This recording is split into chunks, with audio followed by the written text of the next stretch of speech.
안녕하세요. 거지근성 남자친구 어머님 때문에 파혼한 여성입니다.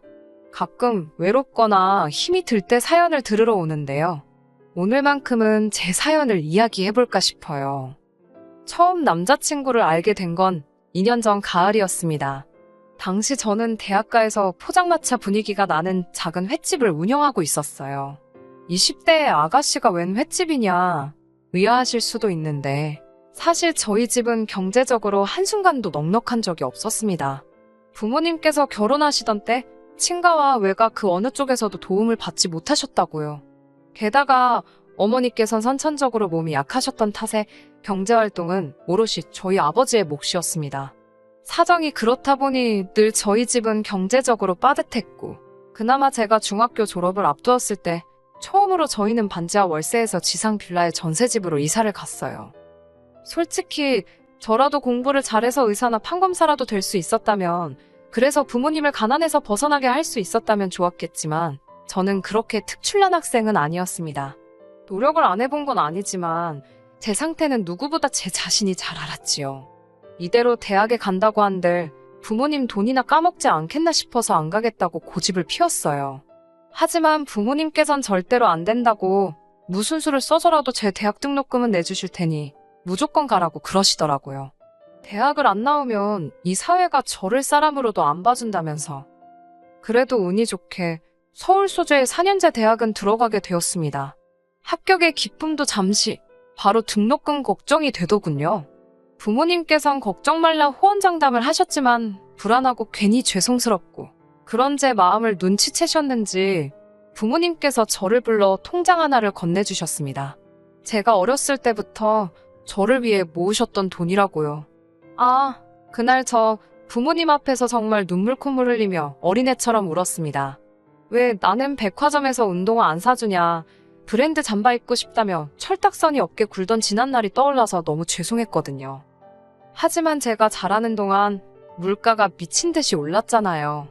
아버지가 모아주신 돈은 4년의 대학 생활을 충당하기엔 부족했습니다. 게다가 2학년으로 올라가던 해였습니다.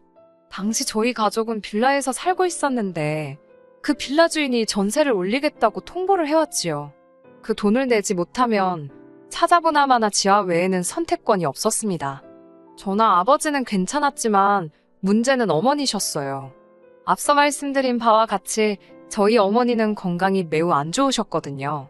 폐가 다른 사람들의 80% 정도밖에 역할을 해내지 못한다는 의사의 소견도 있었고, 저는 고민 끝에 아버지께서 저에게 주신 돈을 다시 돌려드렸습니다. 아버지는 괜찮다고 어떻게든 당신이 돈을 구해오겠다 하셨지만 직장에서도 잘린 애만의 소리가 나오는 상황인 걸 알고 있던 저로서는 그런 아버지를 믿고 알아서 하시라고 내버려 둘 순 없었어요. 통장을 돌려드린 뒤 처음에는 학교를 그만두려고 했습니다. 제가 무슨 공부에 큰 뜻이 있는 것도 아닌데, 하지만 나중에라도 부모님께서 제가 학교를 때려친 걸 아시면 얼마나 스스로를 탓하시진 않을지 걱정이 되더라고요. 고민 끝에 저는 일단 휴학 신청을 하고 학교 앞 횟집에서 아르바이트를 시작했습니다. 횟집에서 아르바이트를 시작할 때만 하더라도 몸에 뜨는 기술이나 그런 거에 대단한 뜻이 있던 건 아니고 그곳이 가장 빨리 일을 시작할 수 있었고 시급도 다른 곳보다 나쁘지 않았기 때문이에요.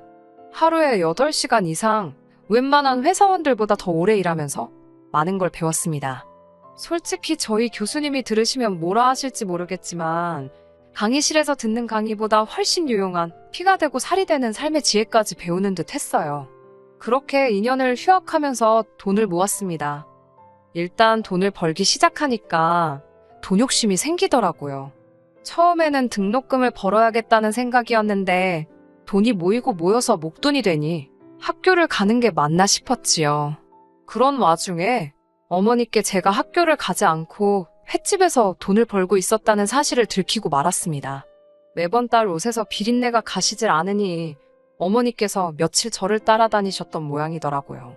어머니께선 이 모든 게 당신 때문인 것 같다고 앞으로 어떡하려고 그러냐며, 아버지께서도 당신이 그 돈을 받아 쓰는 게 아니었다며 한바탕 난리가 났었어요. 저는 에라 모르겠다는 심정으로 이렇게 된 거 저를 한번 믿어달라 했습니다. 반드시 성공해 보이겠다고요. 한바탕 실랑이 끝에 어머니께서 알겠다고 대신 앞으로는 무엇을 하든 꼭 당신들한테 이야기를 하고 하라고 그러셨지요. 그리고 저는 막연히 생각만 했던 계획을 행동으로 옮기게 되었습니다. 그건 바로 제 횟집을 여는 거였어요. 사실 어머니께 들키기 며칠 전 제가 일하던 횟집 사장님으로부터 가족들하고 이민을 가게 되어서 가게를 내놓았다는 소리를 들었거든요. 사장님께선 자리도 어느 정도 잡혔는데 권리금 몇 푼 받고 넘기려니 속이 쓰리시다며 농담 반 진담 반처럼 저한테 가게를 사라고 하셨었지요. 솔직히 그때만 해도 가게를 열게 되면 더 이상은 부모님을 속일 수가 없을 거란 생각과 동시에 그렇다고 부모님을 설득할 자신도 없어서 아예 엄두도 내지 못하고 있었거든요. 하지만 이제 부모님도 다 아시겠다. 그 가게를 사야겠다 싶었지요. 그렇게 저는 제 가게를 갖게 되었고 일은 제가 생각한 것 이상으로 잘 풀리기 시작했어요. 이미 제가 오랫동안 아르바이트를 했던 덕분에 손님도 주인이 아저씨에서 저로 바뀐 거에 대해 크게 거부감이 없는 눈치였습니다. 다만 제가 아무래도 생선을 고르는 눈이라던가 회 뜨는 기술 같은 건 주인 아저씨만 못했으니까 제 스스로 자신이 없었네요. 그래서 더 열심히 일했습니다. 매일매일 새벽같이 직접 수산시장을 다녔고 작은 것 하나도 직접 해결하려고 노력했어요. 쉽지 않았지만 그 덕에 이 자리까지 올 수 있었다고 생각하고 지금도 전혀 후회하지 않아요. 그렇게 횟집을 5년 넘게 운영했습니다. 성실하게 노력한 덕분인지 횟집 자체는 완전히 자리를 잡았어요. 하지만 별의별 일은 계속해서 일어나더군요. 술 먹고 시비가 붙는 사람들도 있고 서비스 달라고 들어눕는 사람도 있었고 심지어 먹고 돈을 안 내고 가는 사람도 있었어요. 남자친구와 처음 알게 되었던 그날도 쉬운 날은 아니었습니다. 서로 다른 테이블에 앉아있던 손님들끼리 싸움이 붙었거든요. 먼저 시비를 걸던 손님이 오히려 상대한테 얻어터졌는데 제가 여자라고 만만해 보였는지 그 화풀이를 저한테 하려 들었습니다. 급기야는 깨진 술병으로 절 위협하면서 말이에요. 모두가 겁을 먹고 주저하던 그때 남자친구가 나서서 그 손님을 맞고 경찰을 부르더군요. 그 일을 계기로 저희는 연락을 주고받게 되었고 얼마 지나지 않아 연인 사이로 발전했네요. 남자친구는 구급 공무원이었는데 직업이 안정적이고 탄탄했던 대신 벌이가 적었습니다. 한 달 기준으로 치면 제가 3배는 넘게 벌더라고요. 하지만 정말이지 전 전혀 신경 쓰지 않았습니다. 데이트 비용의 대부분을 제가 지출하긴 했지만 제가 워낙 바빠서 데이트 자체를 자주 못했기에 크게 부담이 되는 정도는 아니었어요. 그러다 사귄 지 2년이 되어갈 무렵 남자친구가 적극적으로 결혼 이야기를 꺼내기 시작했습니다. 저는 결혼에 대한 확신도 없었지만 그렇다고 결혼을 안 하겠다는 주의도 아니었기에 솔직히 말해서 이만큼 사귀었으면 알 만큼 아는 것 같으니 결혼해도 나쁘지 않겠다 생각했어요. 결혼 이야기가 본격적으로 진행되면서 당연히 남자친구의 가족들도 만나게 되었지요. 물론 인사를 드리러 갈 때만 하더라도 이렇게 남자친구랑 헤어지게 될 줄은 상상도 못했지만요. 도착한 남자친구의 집에는 남자친구의 부모님뿐만 아니라 남자친구의 누나들까지 있었습니다. 저는 선물로 과일 바구니에 꽃을 사갔는데 누나 중 한 사람이 돈 많이 번다더니 손이 작다고 그러대요. 남자친구가 저희 집에 인사 올 때 가져온 것과 똑같이 들고 온 건데 알고나 하는 소린가 싶었지만 그냥 그러냐고 웃어 넘겼습니다. 말이 나와서 말인데 어머님이 3시까지 오라고 하셨거든요. 속으로 애매한 시간대다 싶었지요. 보통 주변 친구들 말이 예비 시댁에 도착하면 식사하고 후식 먹고 그러면서 이야기가 오간다 했는데 3시에 점심을 먹기는 늦잖아요. 아니나 다를까 점심은 안 주시더라고요. 그런 건 별로 신경 쓰지 않았습니다. 제가 사간 과일을 같이 먹으며 이런저런 이야기가 오가기 시작했어요. 어머님께서는 기다렸다는 듯이 제가 어느 학교를 나왔는지 부모님은 무슨 일을 하시는지와 같은 것들을 물어보셨습니다. 남자친구 말로는 대략적인 건 이미 다 어머님께 자기가 말씀드렸다고 크게 신경 쓸 건 없을 거라고 했는데 사실 대학을 마치지 못한 게 자랑거리는 아니잖아요. 하지만 저에겐 딱히 컴플렉스도 아니었으니 솔직하게 말씀드렸습니다. 그러자 어머님께선 고졸인데 대학까지 나와서 공무원을 하고 있는 당신 아들하고 수준이 맞냐는 식으로 저를 무시하시더라고요. 게다가 옆에 있던 남자친구의 누나들까지 나서서는 사람이 돈이 전부가 아니라는 둥, 머리에 든 게 있어야 된다는 둥, 말 같지도 않은 소리를 해대기 시작했어요. 이때 남자친구가 나서서 그러지 말라고 한마디만 했어도 저는 가만히 있었을 겁니다. 하지만 남자친구는 실실쪼개며 웃기만 할 뿐 저를 위해서 한마디도 하지 않더라고요. 내가 뭐 때문에 여기서 이런 대접을 받고 있나 싶어서 맞다고 남자친구랑 말이 잘 안 통한다고 받아쳤습니다. 남자친구가 책상 앞에만 있어서 그런지 꽉 막힌 구석이 있다고 어쩔 때는 저 돈 받고 일하면서 안 답답한가 싶고 그렇다고 받아쳤지요. 그러자 어머님께선 저더러 돈 좀 번다고 벌써부터 당신 아들 무시하냐고 발끈하시더라고요. 저는 남자친구처럼 실실 웃으며 그럴 리가 있냐고 대꾸했고요. 솔직히 처음 인사드리러 간 자리였으니 제가 제 자신을 낮추고 어머님 비위에 맞춰드릴 수도 있었을 겁니다. 하지만 뭐가 그렇게 재밌고 즐거운지 남자친구는 어머님이나 언니들의 의도도 눈치채지 못한 채 제 편을 들기는커녕 멍청이 마냥 자리를 지키며 실실 웃고만 있더라고요. 게다가 집 이야기가 나오자 가관이었습니다. 저는 당시 시세 7억짜리 집을 가지고 있었어요. 당시 주변보다 저평가되어 있던 작은 평수의 아파트를 대출 없이 3억이 안 되는 돈으로 구입했는데 갑자기 집값이 미친 듯이 오른 덕분이었어요. 운이 좋았지요. 남자친구도 물론 이런 속사정을 알고 있었고요. 하지만 어머님께선 이 사실은 모르고 계셨는지 저에게 집은 어떻게 할 거냐고 물으셨습니다. 저는 남자친구와 얘기가 되어 있던 대로 제 아파트에서 시작하려고 한다고 말씀드렸어요. 대신 신혼집으로 들어가는 만큼 인테리어와 가정가구는 남자친구가 하기로 했다고요. 이를 듣곤 언니 중 한 명이 그럼 한 3, 4천이면 되겠다고 그러는데 어이가 없었습니다. 모르면 가만히나 있지 아무렇게나 떠들어대네 싶어서 아니라고 1억 정도 예상하고 있다고 했어요. 그러자 두 언니는 물론이고 어머님까지 눈을 동그랗게 뜨고는 저더러 제정신이냐입니다. 아무리 대학을 안 나왔어도 그렇지 세상 물정을 너무 모른다나요. 시집도 안 가고 어머님께 용돈 받아 쓰는 언니들한테 내가 왜 이런 소리를 들어야 하나 어이가 없어서 웃음이 나올 지경이었어요. 동시에 며느리감한테 제정신이냐고 묻는 게 더 제정신인가 싶었고요. 하지만 제가 따지고 든들 자기들이 실수했다는 걸 인정할 것 같지도 않아서 그건 제껴두고 일단 왜 1억이나 드는지부터 조목조목 설명해드렸네요. 솔직히 말하자면 오래된 아파트라서 일단 안을 싹 뜯어고쳐야겠다는 생각을 했었습니다. 그리고 가정가구도 오래오래 쓸 거니까 좋은 브랜드 제품으로 하고 싶었어요. 사람마다 생각하는 기준이야 다르겠지만 저는 대부분의 시간을 횟집에서 보내다 보니 집에서 머물 때만큼은 정말 편안하게 있고 싶었거든요. 남자친구도 자기가 모아둔 돈도 꽤 있고 어머님이 보태주실 거라서 1억은 거뜬하다 했기 때문에 어머님이 그렇게 놀라실 줄은 몰랐다고 말씀드렸지요.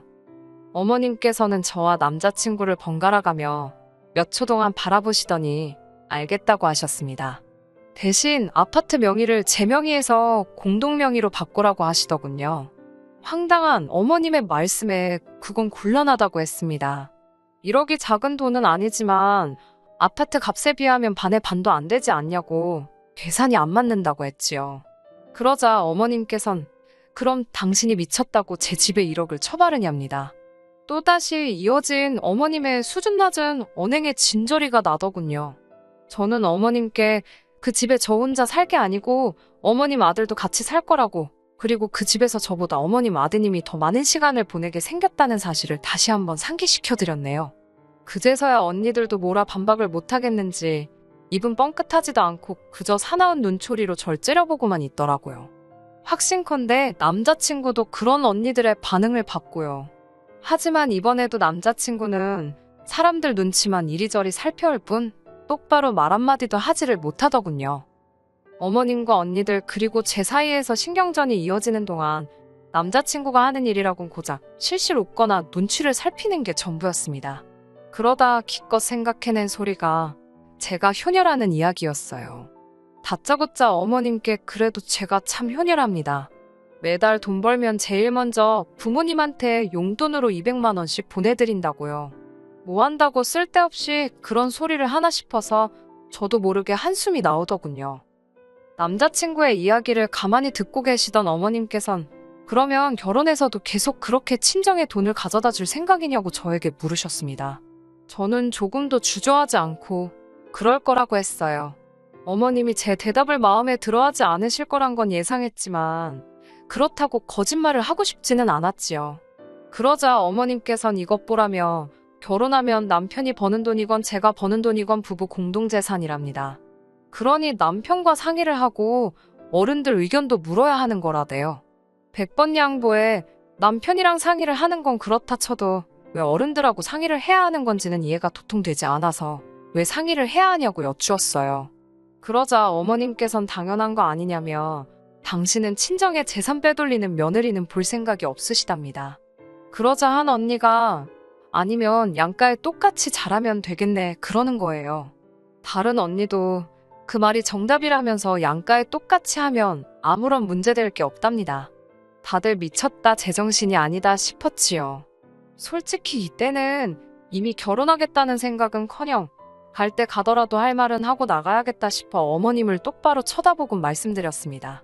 어머님, 저희 부모님은 당신들 드실 거 못 드시고 입을 거 못 사 입으시며 저를 키우셨지만 어머님은 뭐 절 위해 하신 일이 있으신가요?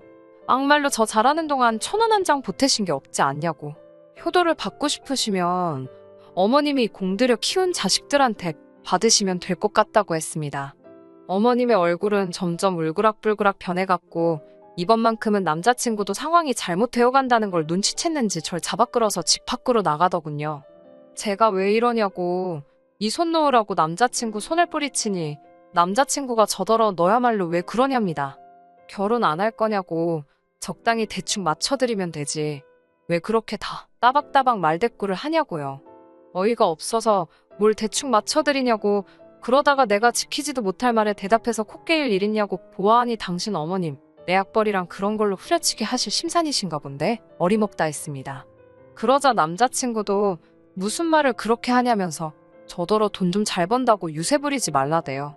어이가 없어서 저는 남자친구더러 가서 당신 식구들한테 없는 티 좀 내지 말라고 그러라고 거지도 아니고 왜 남의 재산에 맘대로 숟가락을 얹으려 하는지 이해가 안 된다 했습니다.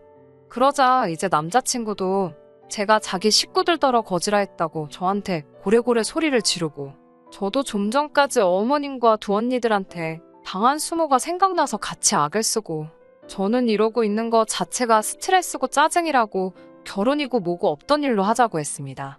막말로 너랑 결혼 안 해도 나는 손해볼 거 하나 없다고요.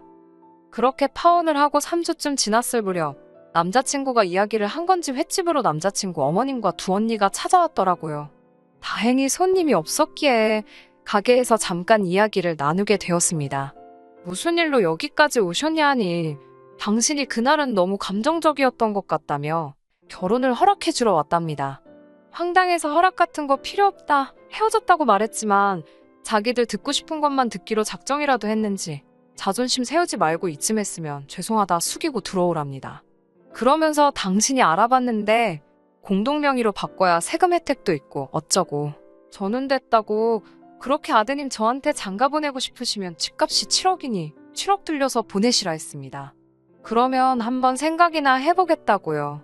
어머님은 저더러 도둑놈 신보라며 소리를 지르셨고 저는 세상 천지에 물어보라고 우리 둘 중 누가 도둑놈 신본가라며 따지고 들었네요. 결국 제가 남자친구에게 전화를 걸어 네 가족들 좀 데려가라고 안 그러면 경찰에 영업방해로 신고하겠다고 악을 썼습니다. 그리고 얼마 지나지 않아 세 사람 모두 시근덕거리며 가게를 나가더라고요. 그냥 내보내자니 억울하고 그렇다고 머리채를 잡을 수도 없어서 나가는 뒤통수에 소금 한 바가지 퍼부어버렸습니다. 그리고 지금 그러니까 요즘에 들어서야 남자친구도 이별을 확실히 받아들였는지 더는 연락이 없네요. 잘된 일이지요. 요새는 내년에 여는 이후점 준비로 정신이 하나도 없어요. 마음 같아선 여기다 제 횟집 주소 딱 알려드리고 싶네요. 앞으로는 더 좋은 일만 있었으면 좋겠습니다. 끝까지 들어주셔서 감사합니다. 오늘의 사연은 여기까지입니다. 구독과 좋아요, 알람 설정 부탁드리고 더 좋은 사연으로 다시 찾아뵙겠습니다. 감사합니다.